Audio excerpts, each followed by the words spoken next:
Hello and welcome to Auto Shenanigans. How the devil are you? Have you had a good week? My name is John. Thank you very much for joining me for another exciting Great British Road Journey. This week we're still exploring the county of Lancashire, found in the exotic north of England. They got broadband internet last month. How exciting, and who says levelling up funds are misallocated? In the last episode we were missioning around the West Lancashire area, which turned out to be quite boring, so hopefully this week things are a little bit more exciting as we take a journey from Blackburn to Clitheroe. As always, to help navigate our way around, we'll be using my 1920... This is silly. As always, to help navigate our way around, we'll be using my 1923 Michelin guidebook, period correct maps, and we start in Blackburn, a once impressive industrial centre. Once. It's never a good sign when the population has decreased over the last 100 years. In the days of my guidebook, Blackburn had around 126,000 residents, and today there's about 120,000. Not much less, but it's usually a good indicator of a town in decline, despite Blackburn being the second largest town in the county. Blackburn's large size came from the town being a world leader within the cotton spinning and weaving industries, with over 140 mills spread around the town. However, despite great success since the mid-1600s, the industry fell into decline in the 1900s, leading to several mills closing and tens of thousands of people made unemployed. In 1929, efforts were made to save the industry by way of the Bank of England buying up everything, and this allowed some of the mills to remain open, like Imperial Mill that was built in 1901, probably the worst time to build a cotton spinning mill, but somehow it managed to survive up until 1980. Whilst it wasn't the largest of mills, it features two towers which are topped with copper, now appearing green due to corrosion, but that's intentional. The mill was powered by a triple expansion engine, and this is interesting because it was manufactured by Yates and Tom Limited, a Blackburn-based company located but a stone's throw from the mill. Yates was founded in 1826, and initially they manufactured boilers before moving into engines, specifically stationary steam engines that were perfect for use in cotton mills. And these weren't pokey little kettles. They manufactured huge engines capable of producing several thousands of horsepower, which would be shipped all around the world to various collieries, mines, and of course mills. And they were all banged together in their little ironworks in Blackburn. Lovely. I wonder if we could engine swap my car with one of those. Anyway, we're moving on from Blackburn using the A679, which hasn't changed all that much over the years. In fact, if you took away the M65, things would look nearly identical to how things were 100 years ago, but it's the north, isn't it? We're heading to Accrington next. Accrington Stanley? Who are they? Exactly. Maybe we'll find out. But before we do, because the A679 takes us right past it, I thought we'd stop by the Oswald Twistle Coke Kilns, and isn't that a silly place name? The coke kilns are situated on what used to be Aspen Colliery and were built in 1810, apparently one of 11 surviving examples in the country.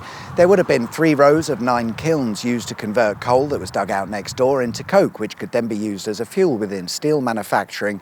The kilns were last used in 1930 before being abandoned until 1977, when they were made a scheduled monument for some reason. I didn't think anyone really cared, did they? But here we are. So what's Accrington Stanley about? Well, it's the name of Accrington's football club. The Accrington Park makes sense, and the Stanley Park comes from a street and a pub, the Stanley Arms on Stanley Street, which my guidebook doesn't recommend.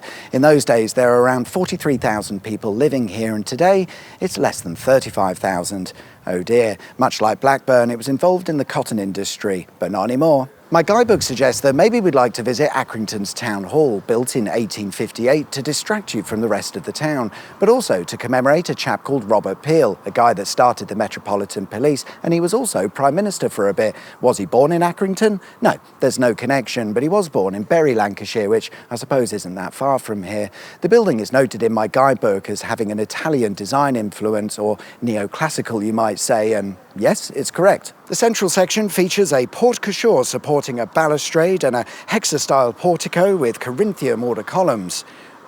What? To the east of Accrington is a quarry. Very nice. It's part of Pendle Hill, or it would be if we hadn't quarried it, but either way, large parts of the hill have been dug away to provide carboniferous sandstone, a vital ingredient to make something that Accrington is actually rather good at, Bricks. The Accrington brick is an engineering brick that's absolutely solid. It's far harder than most other bricks, making it ideal for use in building foundations. And today you'll find Accrington bricks holding up the Empire State Building and the slightly less glamorous Blackpool Tower, but it's a bloody good brick. Moving on from Accrington, and we're still on the A679, which fairly accurately follows the route of yesteryear, which will deliver us reluctantly into Burnley, which, imagine my surprise, is an industrial town that was once involved with the cotton and coal industries. Who'd have thought?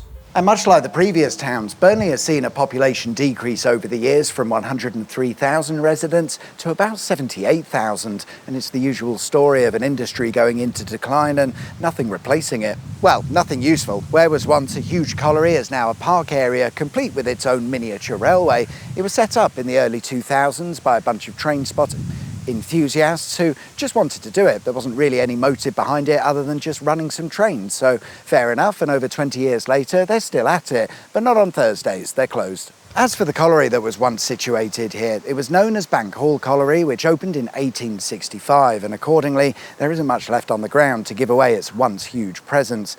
This disused canal basin is where coal would have been loaded onto barges for transportation, and it marks the location of the main area of the colliery, but it's all that's left. Interestingly, the colliery was powered by stationary steam engines made by Yates, the guys in Blackburn. Just up the road is the town of Brierfield, where my guidebook makes no suggestions on interesting things to see or do. I assume this is because back then, people were working rather than spending their time in pleasure gardens or whatever. A rare sight these days is the Brierfield gasometer, which is found on the west side of the town. It was built in 1880 and used to be part of a larger gasworks site. There were in fact 4 gasometers in total, but a bit of an explosion occurred in 1940, reducing most of the site to rubble, including 3 out of the 4 gasometers. Not only that, 40,000 people had their gas supplies cut off for several days, but at least it was the middle of winter.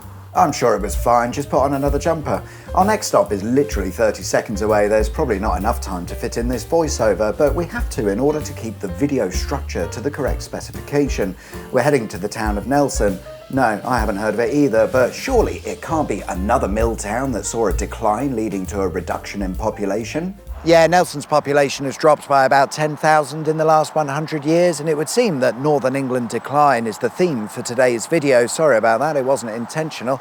Like Brierfield, Nelson is mentioned in my guidebook, but it doesn't give us any suggestions on exciting things to see or do. I assume tourism was not the aim of the game around here. But here's the thing that's probably bollocks. To the north of Nelson is a place called Pendle Hill, and in the 1600s it was home to several witches, or at least people who were accused of being witches, and they would get caught up in what became known as the Pendle or Lancashire witch trials of 1612. Basically, 2 competing families accused each other of all sorts of nonsense, and this resulted in 10 people being accused of murder by witchcraft, for which they were found guilty and given the death penalty, which all seems a little bit over the top for what was essentially a bit of an argument. Why is it windy on top of a hill? I don't understand.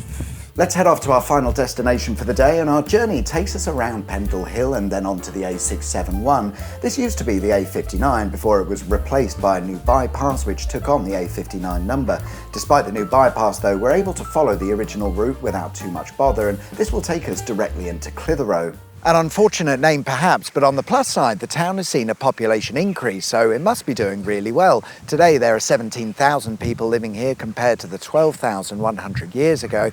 My guidebook suggests that maybe we'd like to visit Clitheroe Castle, which seems to be more gift shop than it is castle, but it's nice enough, I suppose. It's an early medieval castle or keep that sits on top of a large piece of limestone, elevating it above the ground, providing a lovely view. If only I could be bothered to pay the entrance fee, and it's said to be the second smallest stone keep in the country, but I'm not sure that's something to shout about. To finish, we're going in search of some old tramway and lime kilns that used to be part of Bellman's Park Limeworks, which opened in 1869. The bank of 15-metre high limeworks were built a little bit later in 1877, and they're deliberately positioned right next to a railway, so once lime is manufactured, it can be loaded directly onto trains, making for a very efficient setup. The tramway, of which 90 metres survives, somewhere was built to connect the limeworks to Bellman's Park Quarry, where chalk would have been extracted. And interestingly, the tramway would have crossed over Chatburn Road on a bridge, which today has been partially replaced by a more modern structure, is what it says in the script, but having turned up and had a look, there's no sign of that. And there we are then, guys. That's all we've got time for this week. Thanks very much for watching. I hope you liked the video. If you did, there's of course a button specifically for that, and if you haven't subscribed already, please consider doing so. That would be wicked sweet awesome. Enjoy the rest of your week, whatever it is you get up to. My name's John. You've been watching Auto Shenanigans, and I'll see you guys next time for another exciting Great British Road Journey. Till then, take care. Bye-bye.